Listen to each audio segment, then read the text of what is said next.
पीछे वाले भी कह दीजिए जोर से सुभान अल्लाह सुभान अल्लाह। ये अल्लाह का मुक़द्दस कलाम है।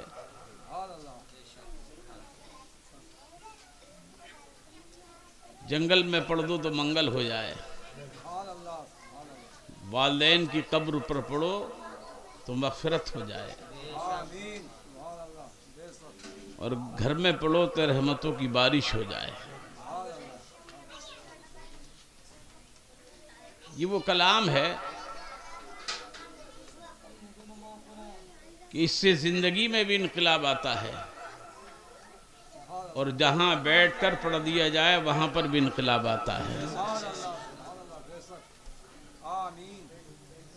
कुरान की बात आई है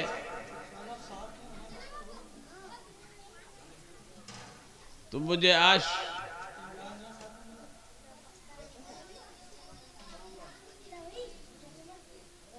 एक वो आशिक रसूल याद आ रहा है जिसने कलकत्ता की सरजमीन पर कुरान पढ़ा था।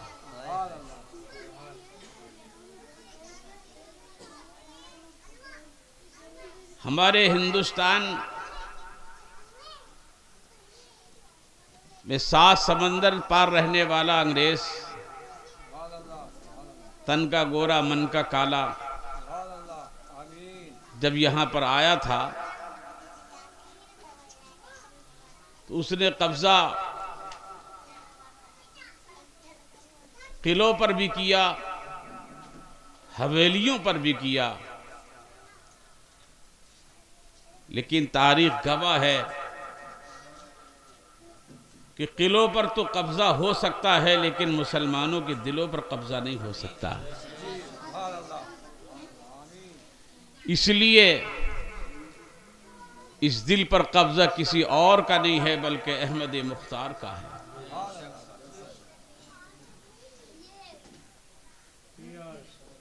कलकत्ता की सरजमीन पर एक अंग्रेज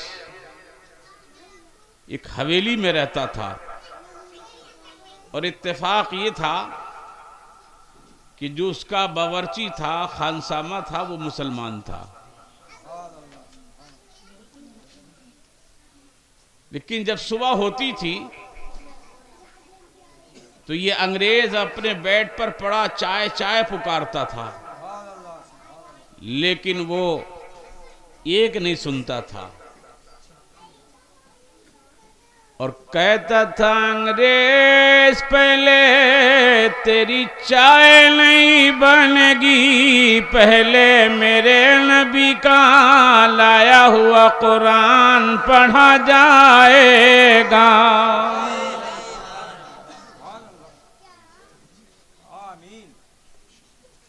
अब ये नौकर तो था ना बेचारा, इसे निकाल देता और भी नौकर रख लेता।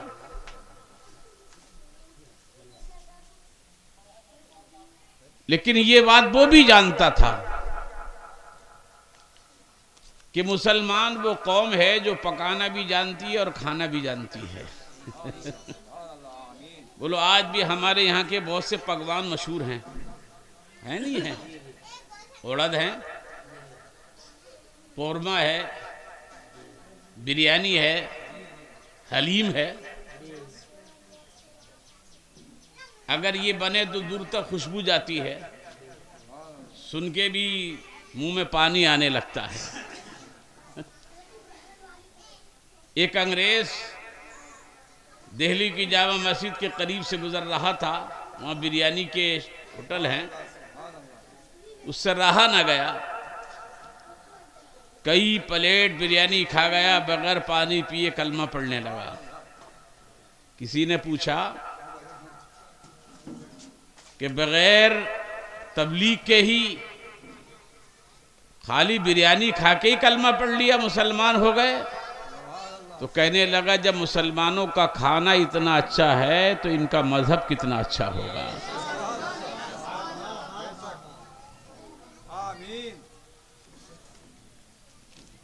तो अंग्रेज ने सोचा चलो इसे ना निकाला जाए, जिस कुरान को ये पढ़ता है माअज़ल्लाह इसे निकाल दिया जाए। तो इसने कहा अब्दुल रहीम, अब तेरा मेरा मुकाबला होगा कि सुबह को मेरी हवेली में आग जलाई जाएगी,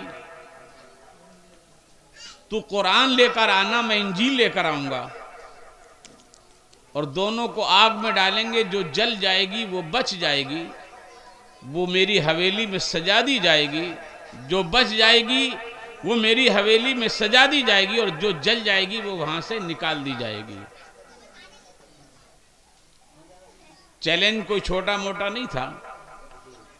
अंग्रेज कभी भी जज्बात में नहीं आता है, ये कभी लाठी नहीं तोड़ता है, हमेशा सांप को मारने की कोशिश करता है। इसने सोचा ऐसा केमिकल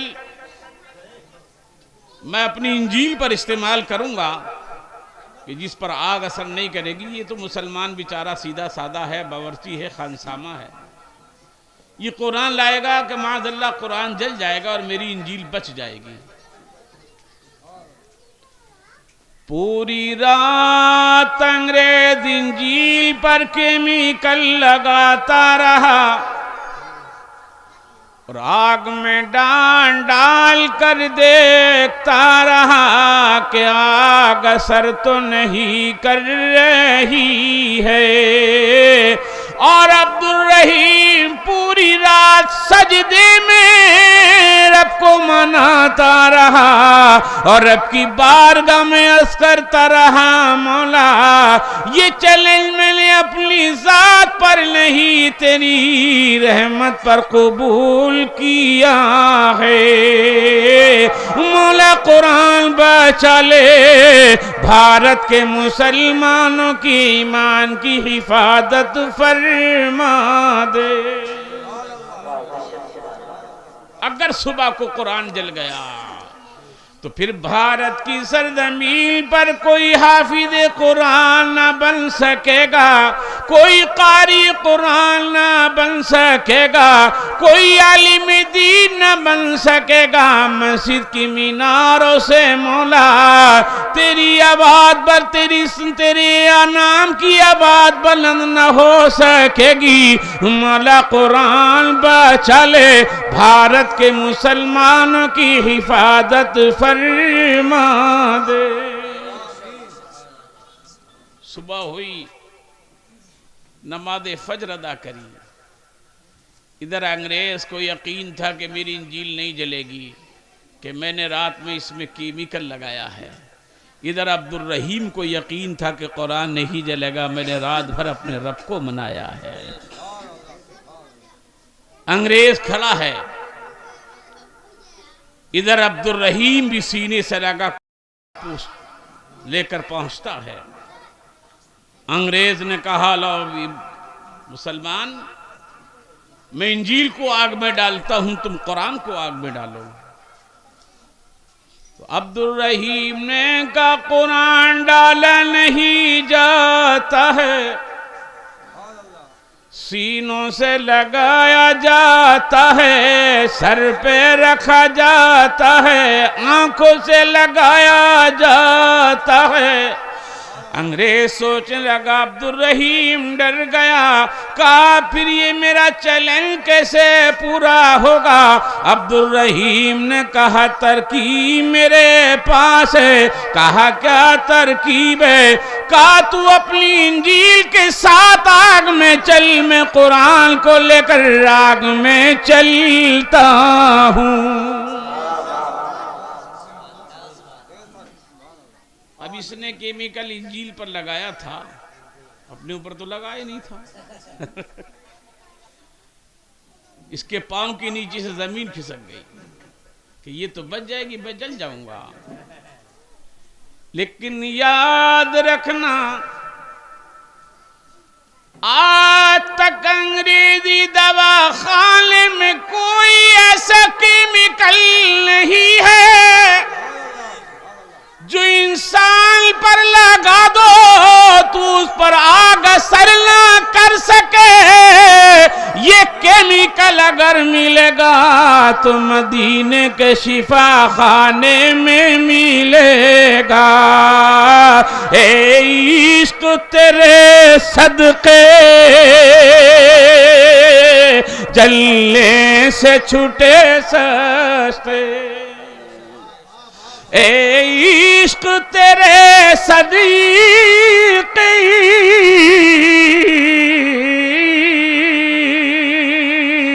जलने से छूटे सस्ते। अरे जो आग बुझा देगी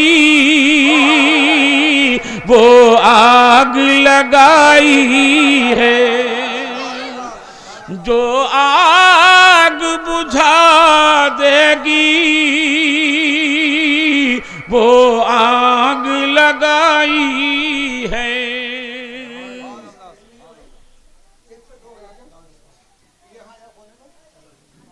अंग्रेज ने जब ये देखा,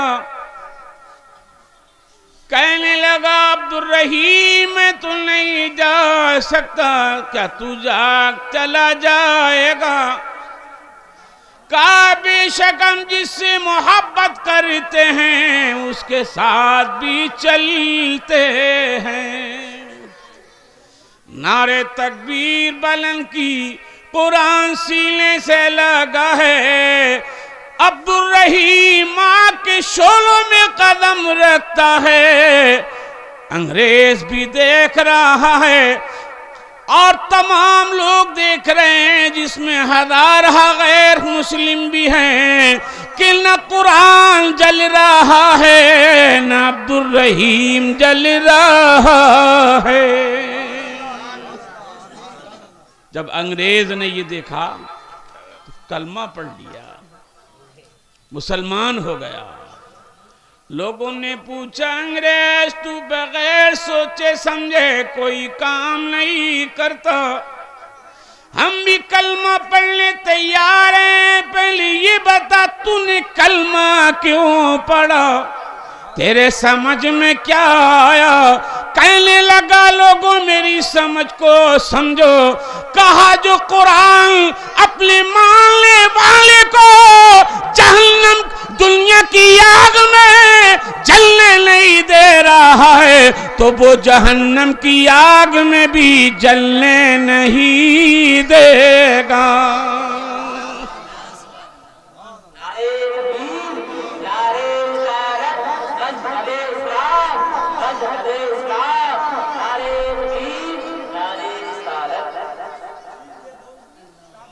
यही वो कुरान है जिसको मेरे गौसे पाक एक रात में पूरा कुरान खत्म फरमाया करती थी। हुजूर गौसे आजम रज़ियल्लाहु ताला अन्हु की जिस तरह से हमारे नबी के तमाम अंबिया में मौजज़े यानी और अंबिया मौजज़े लेकर आए और आका सरापा मौजज़ा बनकर आए, इसी तरह से गौसे आज़म रज़ियल्लाहु ताला अन्हु को सिर्फ इसी उम्मत के औलिया नहीं बल्कि पहली उम्मतों की भी जो औलिया थे उनमें भी सबसे ज़्यादा जो करामतें हैं वो गौसे आज़म की है। अब मैं बस एक आध करामत बयान करूँगा, बिरयानी भी आपकी ठंडी नहीं होने दूंगा इंशाल्लाह। अभी तो बहुत है, ठंडी हो जाएगी। नहीं कोई बात नहीं है, इंशाल्लाह सबका आएगा।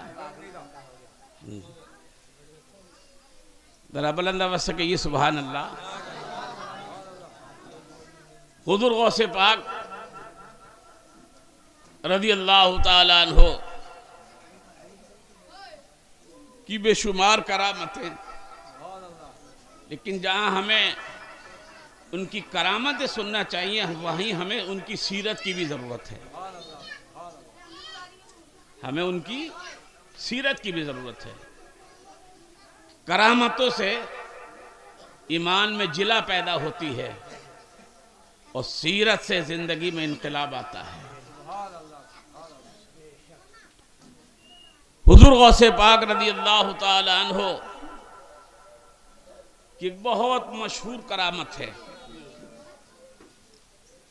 12 साल की डूबी हुई कश्ती निकाली। अच्छा, हुजूर गौसे पाक रज़ी अल्लाह ताला अन्हो की जब ज़्यादा करामत होने लगी ना तो लोग एतराज़ भी करने लगे कि माज़ अल्लाह, ये को खुदा थोड़ी है। तो गौसे आज़म ने फरमाया कि मेरा रब कादिर है, मेरा रब, और मैं अब्दुल कादिर हूं। सुभान अल्लाह कहिए। मेरा रब कादिर है, मैं अब्दुल कादिर हूं, मैं उस रब का बंदा हूं।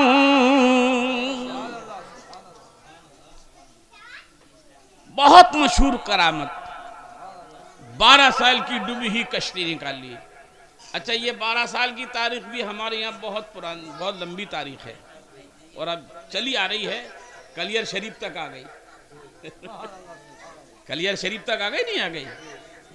यहाँ पर भी तो 12 साल का ही मसला है ना, न खाया न पिया और बन गए साबिर पिया।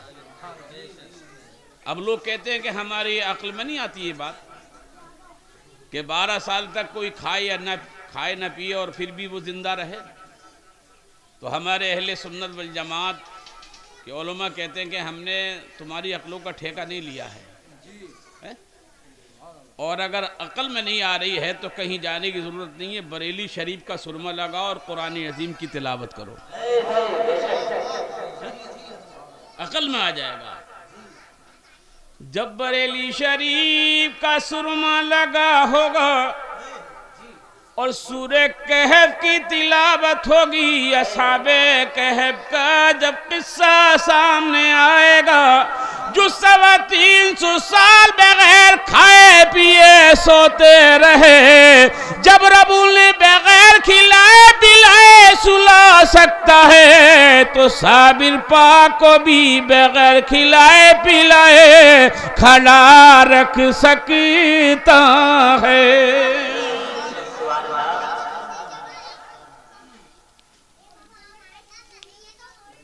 हुजूर गौसे पाक रज़ी अल्लाह ताला अन्हो एक मर्तबा दरिया के दजले किनारे तशरीफ ले गए। देखा कि एक बूढ़ी रो रही है। मेरी माएँ बहनें सुन रही हों तो ज़रा तवज्जो करें वो भी, और इन बच्चों को ज़रा थोड़ा खामोश कर लें। बहुत अच्छा सुन रहे हैं माशाल्लाह, और बहुत प्यारी महफिल है ये। तो देखा एक बूढ़ी रो रही है। हुजूर गौसे पाक रज़ी अल्लाह ताला अन्हु ने उस बूढ़ी से पूछा कि अम्मा क्यों रो रही है? अच्छा, किसी रोने वाले से आप पूछें तो वो और ज़्यादा रोने लगता है, उसका गम ताज़ा हो जाता है, वो और रोने लगी। हुजूर गौसे पाक ने फरमाया, बूढ़ी चुप तो सही, क्यों रो रही है? कहने लगी, 12 साल हो गए हैं मेरे बेटे की बारात आ रही थी, पूरी कश्ती डूब गई। और ये कहकर और रोने लगी। हुजूर गौसे पाक रज़ी अल्लाह ताला अन्हु को रहम आ गया। फरमाया, अगर निकाल दी जाए फिर तो नहीं रोगी। तो कहने लगी, हुजूर मेरी बूढ़ी हड्डियों को क्यों तकलीफ दे रहे हैं? अब क्या रहा होगा, कश्ती के भी तख्ते गल सड़ गए होंगे, बरातियों की दूल्हा दुल्हन की भी गोश्त हड्डी खाल वगैरह का कुछ पता ना होगा। इतना जब इसने कहा तो हुजूर गौसे आदम के चेहरे पर हल्का सा जलाल आया। फरमाया बूढ़ी अल्लाह की रहमत से मायूस ना हो, अल्लाह की रहमत से मायूस ना हो। दरिया दजला की तरफ इशारा फरमाया। बूढ़ी का देखती है दरिया दजला की लहरें इसको ले लेने लगी, आपस में मिलने लगी। उन्हीं दरिया दजला की लहरों में से कश्ती नमदार हो रही है। बूढ़ी क्या देखती है, कश्ती भी सलामत है और बाराती भी सलामत है, दूल्हा दुल्हन भी सलामत है। बरेली शरीफ की सरजमीन से मेरे पीरो मुर्शिद सरकार मुफ्ती आजम हिंद पुकार उठे। अरे जो डूबी थी कश्ती तो दम में निकाली, जो डूबी थी कश्ती तो दम में निकाली। और तुझे ऐसी कुदरती मिली गौसे आज़म।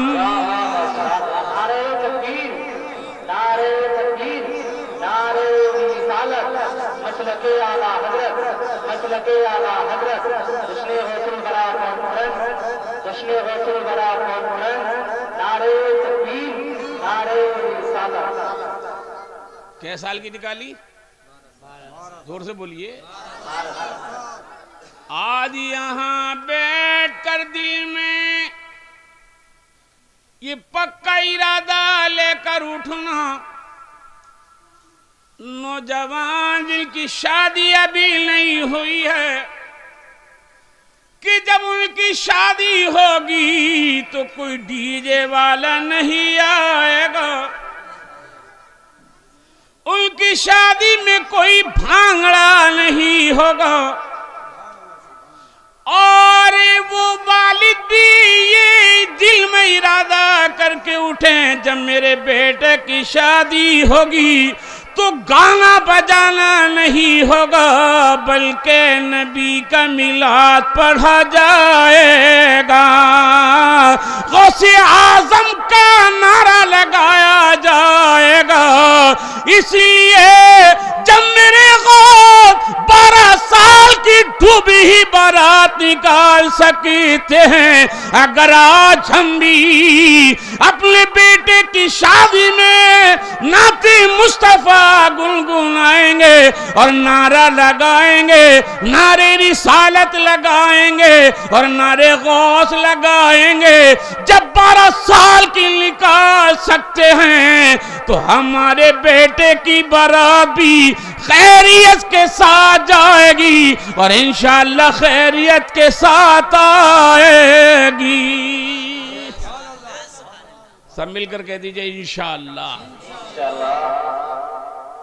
अब मैं कभी घड़ी को देख रहा हूँ नहीं ना, अब मैं मतलब ये कि हजरत के भी बहुत मुबारक कलिमात सुनने हैं और ये हमारी खुशनसीबी है।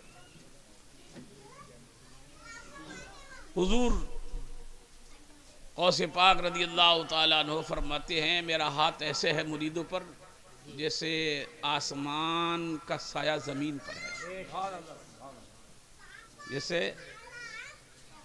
और बड़े मज़े की बात यह है,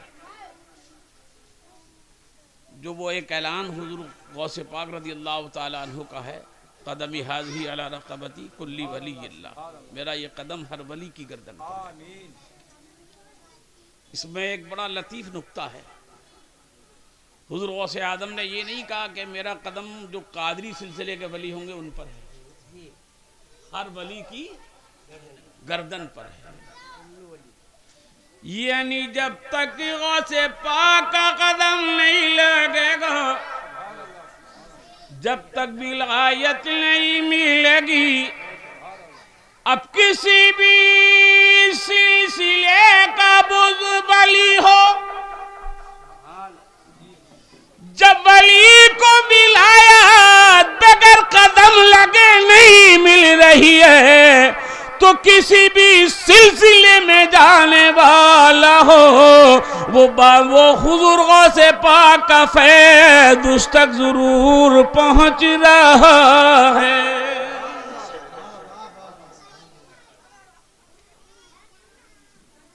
हुजूर गौसे पाक रज़ियल्लाहु ताला अन्हु मादरजाद वली हैं। मैंने अर्ज किया कि बेशुमार करामतें हैं, लेकिन मैं एक सीरत का गोशा आपके सामने रख के अपनी बात खत्म कर लूंगा। जरा जी लगा कर दुरूद पाक पढ़ लीजिए। अल्लाहुम्मा सल्ली अला सय्यिदिना व मौलाना मुहम्मदिन व बारिक वसल्लिम सलातम व सलामन अलैका या रसूलल्लाह या हबीबल्लाह या नबील्लाह। हुजूर गौसे आज़म रज़ियल्लाहु ताला अन्हु एक रास्ते से गुजर रहे थे, जैसे हम और आप जाते हैं ना, तो रास्ते में कीचड़ थी। हुजूर गौसे पाक रज़ियल्लाहु ताला अन्हु के कदम से की मतलब जूते से कीचड़ लगी और उसकी कुछ छींटें उड़ी और ये मकान की दीवार पर लग गई। जैसे कभी कभी हम बाइक से जाते होते हैं, फोर व्हीलर से जाते होते हैं, तो किसी के मकान में लग जाती हैं, किसी के कपड़ों पे भी लग जाती हैं। ऐसा हो जाते नहीं हो जाता? हमसे अगर किसी के दामन पे छींटे लग जाएं तो बोलो हम पहले उसे देखते हैं कि ये ताकतवर है या कमज़ोर है। अगर ये कमज़ोर है तो उसे घूरते हुए निकल जाते हैं, ये मेरा क्या कर लेगा। और देखा कि अपने से ज़रा ताकतवर है तो कहा भाई साहब गलती हो गई, सॉरी माफ़ कर दीजिए। ऐसे ही होता ना। हुजूर गौसे पाक रज़ियल्लाहु ताला अन्हु एक इंच भी आगे नहीं बढ़े, फौरन रुक गए। उस मकान के दरवाजे पर दस्तक दी, लेकिन इत्तेफाक ये कि वो मकान मुसलमान का नहीं था, यहूदी का था।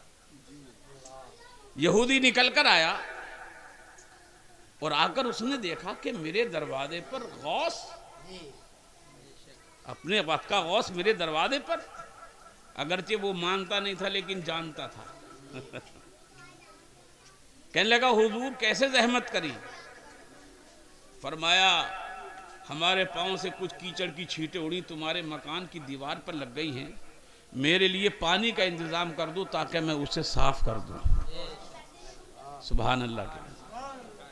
इतना जब कहा तो उस यहूदी की दिल की दुनिया में इनकलाब आ गया।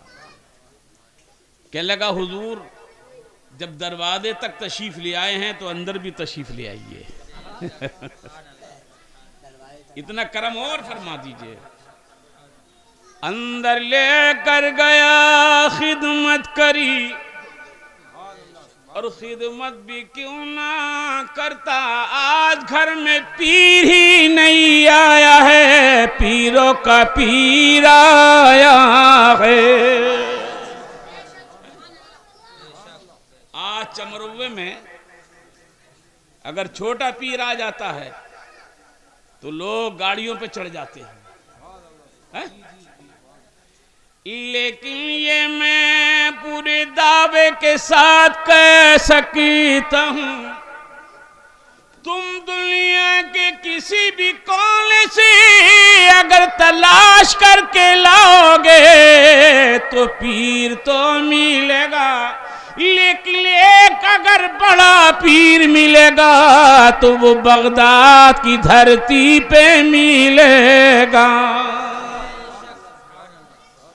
अब जिसके घर बड़े पीर साहब आ जाए, पीरों के पीर आ जाए। खिदमत करी और करने के बाद मैं कहने लगा जो मकान की दीवार गंदी हो गई है वो तो पानी से मैं भी साफ कर लूंगा, जो गंदगी मेरी और मेरे बच्चों के दिल पर लगी हुई है उसे आप साफ फरमा दीजिए। मुझे और मेरे बच्चों को कलमा पढ़ा कर मुसलमान बना दीजिए। कलमा पढ़ता जा रहा था और ये कहता जा रहा था, अरे जब नबी के गुलामों की ये शान है, जब नबी के गुलामों का ये किरदार है, तो इनके नबी का किरदार कितना आला होगा। अरे जब उनके गदा भर देते हैं शान जमाना की झोली, जब उनके गदा भर देती है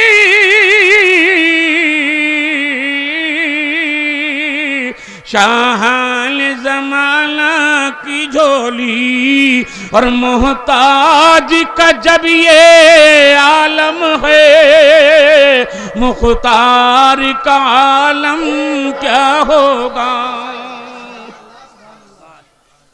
आज हमें भी उसी बुजुर्गों के किरदार की जरूरत है।